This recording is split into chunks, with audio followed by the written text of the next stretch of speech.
ওই লোকটার চেনা চেনা লাগে আমাদের মহল্লার নাইট গার্ডে সিকিউরিটি না।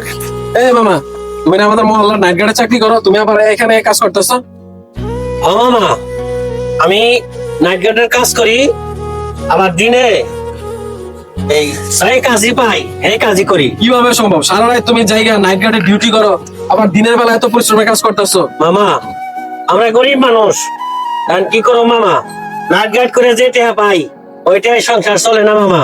আরে মামা, তুমি গরিব মানুষ ঠিক আছে, তোমার নিজের শরীরে তো একটা বিশ্রামের দরকার আছে। তুমি সারা রাত জায়গায় ডিউটি করছো, আবার এখানে দিনে এসে এত পরিশ্রমের কাজ করতেছো, তুমি তো অসুস্থ হয়ে যাবে এরকম করলে। মামা কি করো, লেখাপড়া করি নাই বাবা, আমার আব্বাই খুব গরিব আছিল, লেখাপড়া করাই পারে নাই, আর এই জন্য আমরা এত কষ্টের কাম করি।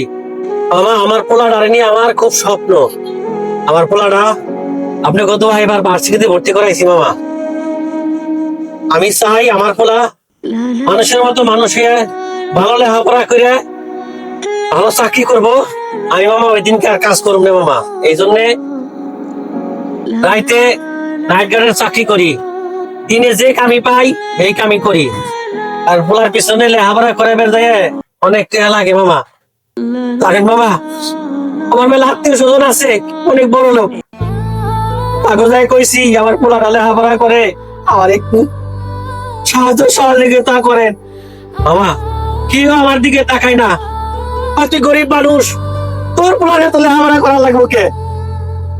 মামা আমি গরিব মানুষ, এই জন্য কি আমরা মানুষ না?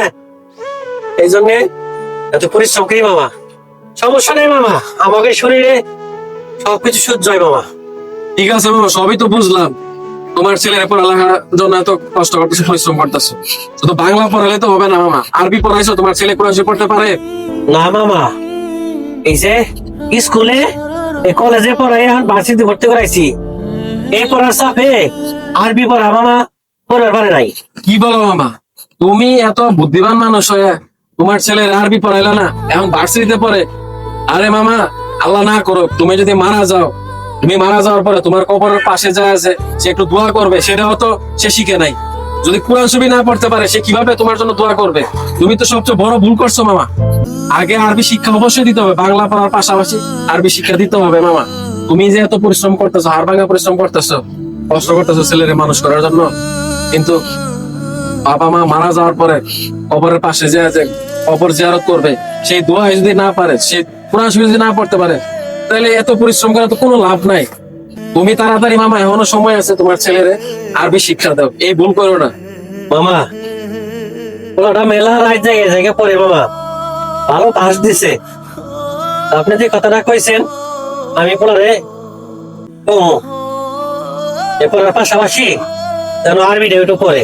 মামা তুমি জীবনে অনেক বড় একটা ভুল করছো আরবি না শিখায়, এর জন্য তোমার পস্তাইতে হবে। তুমি তাড়াতাড়ি ছেলেরে, এখনো সময় আছে, বুঝায়া তুমি মসজিদে আলো ইমাম সাহেব দিয়া আরবিটা শিখাও।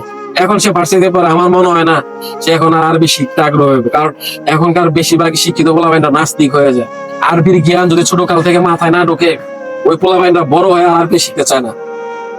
না মামা আমার বিশ্বাস আছে আমার পোলা এলো ভেবো না মামা, আমার আমার বিশ্বাস আছে আমার পোলা খুব ভালো মানুষ বাবা, পড়া ছাড়া কিছুই বোঝে না, রাইট 12টা 1টা পর্যন্ত লেখাপড়া করে। ঠিক আছে মামা, ভালো হলে তো ভালো, সমস্যা নাই। যদি আরবি পড়তে আগ্রহী হয় সমস্যা নাই, পড়াও। আর যে কোনো প্রয়োজনে হেল্প লাগলে আমারে বললো, আমি হেল্প করবো, সমস্যা নাই। ঠিক আছে, থাকো। আচ্ছা মামা, আসসালামু আলাইকুম। মামা ঠিকই কইছে, আমি তো বকলম, আমি তো কিছুই পারি না, পোলাটারে আরবি পড়তে পড়া লাগবো।